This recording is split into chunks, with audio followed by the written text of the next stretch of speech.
Olá pessoal, nós somos alunos do IFMA, da EAD.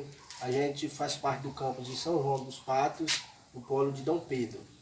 Aqui é um grupo de Tuntum que vai trabalhar, vai fazer uma pesquisa a respeito da matemática na construção civil. Eu me chamo Edson, Carlos André, José Alcemir, o João Mendes e o Domingos Felipe. A gente fez duas entrevistas.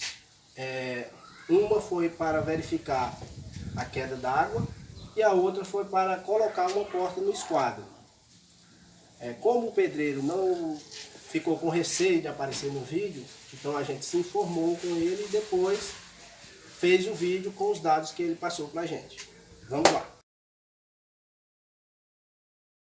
Bom pessoal, aqui a gente está com o meu amigo Felipe e a gente vai explicar um pouco sobre ele vai explicar um pouco para a gente sobre o assunto da questão do ângulo e como é que faz para montar uma porta.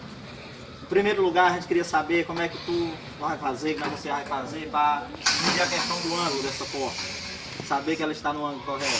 Pronto. Tem uma ferramenta que a gente usa na construção civil, né? Aquela ferramenta já vem pronta, ela vem com esse formato aqui, um ângulo de 90 graus, certo? Então, baseado nesses 90 graus, nessa ferramenta, tem como você usar ela para comparar o ângulo do formato do seu portal, certo? Essa estrutura aqui, na verdade, ela é montada no chão, certo? Você monta no chão e você vai controlar as peças ali, vai manipular e você vai colocar ela nesse ângulo, no ângulo de 90 graus, certo? Quando você faz isso, como é que você garante para ela poder não afastar quando você levantar e for colocar no lugar? Essas peças aqui, elas têm a função de fixar essas três peças para que ela fique rígida, né? E não venha afastar e prejudicar o nosso ângulo de 90 graus aqui. Com isso, eu auxílio dessa ferramenta, depois se eu colocar, eu posso até comparar de novo ela já no lugar, para me saber se realmente continua do mesmo jeito. E assim eu garanto que está aos 90 graus. A questão da distância correta de uma para outra, como é que você faz para garantir o paralelismo de um portal em relação ao outro? Certo, para garantir que não fique, por exemplo, largo embaixo, bicudo e isso. Certo. A gente pode usar, claro, como a gente vai usar para isso, usa treino, ainda no chão, né? Quando você mede a questão do ângulo, você vai fazer isso aqui, para poder fixar essas peças. A mesma distância que você tiver aqui, se você fizer aqui, não depende do padrão de porta que você vai usar, se é um portão grande, mas isso aí vai variar. Mas o que importa é que a mesma distância que você tiver aqui, você vai ter que ter aqui embaixo, certo? Isso é o conceito de paralelismo. Quando você faz isso, você mede, você fixa ela e coloca essas barras aqui para garantir que elas não vão afastar, nem para dentro e nem para fora. E daí a mesma distância em cima vai ser a mesma distância embaixo. Quer dizer, muito bem, quer dizer que a mesma distância que está em cima tem que estar embaixo. E como é que você garante a verticalidade da porta? Pronto. Que é, por exemplo, o caso de você não sentar, por exemplo, uma porta assim, Ela mesmo pode sendo paralela, mas ela Isso, pode ficar muito bem. inclinada. Para isso a gente usa outra ferramenta, que na construção civil é conhecido geralmente como plumo, certo? Que é essa ferramenta aqui.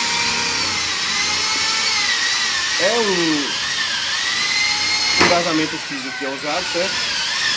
O que tende a ser um alinhamento vertical e no reto, certo? Quando você pega e você faz isso aqui, fala mais rápido. Quando você faz esse processo aqui, se, por exemplo, a sua porta, por exemplo, ela está assada corretamente, se ela abre um ângulo diferente aqui, vertical, ela vai estar indo mais ou menos para lá. Mas se ela está realmente alinhada conforme o alinhamento reto aqui, desse plano, então isso vai garantir que ela vai estar totalmente vertical, certo? Você faz isso dos dois lados e ela não pode fazer isso, porque isso vai demonstrar que seu portal ele está no alinhamento diferente do alinhamento vertical correto, certo? Nem fazendo assim e nem forçando, que pode indicar que ela está mais para cá, certo? Então com isso você garante a verticalidade de uma porta.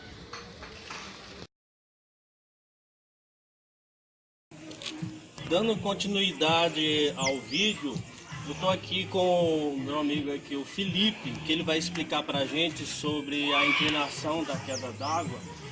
Felipe, eu gostaria de saber como é feito o cálculo da inclinação da queda d'água. Mas a gente dizer que no caso a gente foi investir um pedreiro, ele não quis fazer o vídeo, e a gente já está repassando o que ele repassou pra gente, certo? Mais ou menos a questão da queda d'água que o nosso amigo está falando, é mais ou menos, vocês podem olhar, é mais ou menos qual é a inclinação certa. Por exemplo, ter um telhado desse para que possa ser bem feito, para que possa não ter problema. Um dos problemas que a gente pode ter, por exemplo, em queda d'água mal feita, se ela for a criança for muito pequena, pode acontecer de quando a água da chuva vier, a água pode não descer com muita velocidade e acabar entrando para dentro de casa. Então esse é um problema. Outro problema é se a inclinação ficar muito inclinada. Algumas teias, dependendo do tipo de teia que você estiver usando, você vai ter um problema de ter que retear a casa constantemente. Então você tem que equilibrar uma inclinação de acordo com a teia que você vai usar. Quando a gente tratou com o pedreiro, ele disse o seguinte: tudo vai depender da questão da distância lá da onde a inclinação vai ser zero, lá do zero até o ponto onde ela vê que seria mais ou menos esse, a altura tal. A inclinação vai partir daqui até zerar lá. Então ele disse o seguinte: a forma que eles usam, eles que depende de telha, depende do tipo de telha que está sendo usado. Ou seja, dependendo do tipo de telha, ele vai usar, por exemplo, o que eles chamam de 20%, 25% ou 30%. Que nada mais é o seguinte: você mede a distância desde o ponto zero lá da inclinação até o ponto mais alto. Quando você fizer isso, você vai obter uma medida, você vai usar um treino para isso. Suponhamos vocês, por exemplo, encontrem 10 metros, um número qualquer. Você vai pegar e calcular 30% como exemplo, no caso da sua telha vai ser de 30%. Você vai calcular 30% dessa medida, daria 3 metros, não é isso? Então, a altura lá vai ser zero, lá no início.